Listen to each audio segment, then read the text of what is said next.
Welcome back to Homebuyer University. Today's episode is all about when can you lock your interest rate. So Dominic, can you give us a little bit of insight? When is the right time, or when can you lock your interest rate? Cool. So I don't want to get into when the right time is, because that is going to be very specific to you in the market. So let's really kind of dive into when can you lock your interest rate, or when is your interest rate locked? To start off with, you're going to get an interest rate quote as you're going through the pre-qualification or pre-approval process. Big asterisks, big exclamation marks. I don't know if you can put graphics and videos, but this is where we put them in. Your rate is not locked. You are not committed to the rate that is in your pre-approval or your pre-qualification. That is simply a quote on that day based on your profile. So your rate can change between then and when you actually can lock in your rate.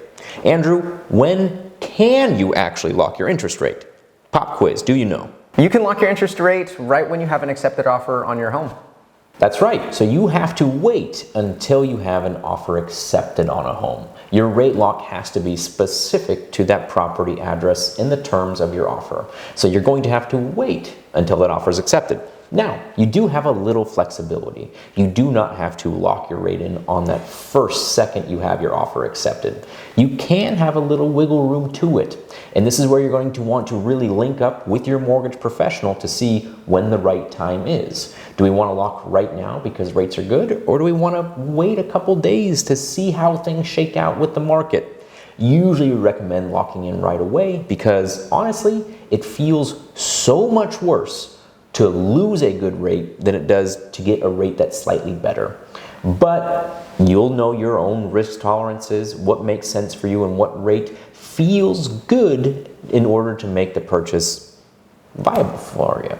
I'd say it's all up to you and your risk tolerance though. Me, I'm super risk adverse. I like knowing what I have on hand and taking that. Usually you don't see a lot of massive improvements for the better in the mortgage market in a short time. If anything, things usually just get more worse than they do better. So our advice is lock it, don't look back, close on the home, and if rates do get substantially better, you always have the opportunity to refinance.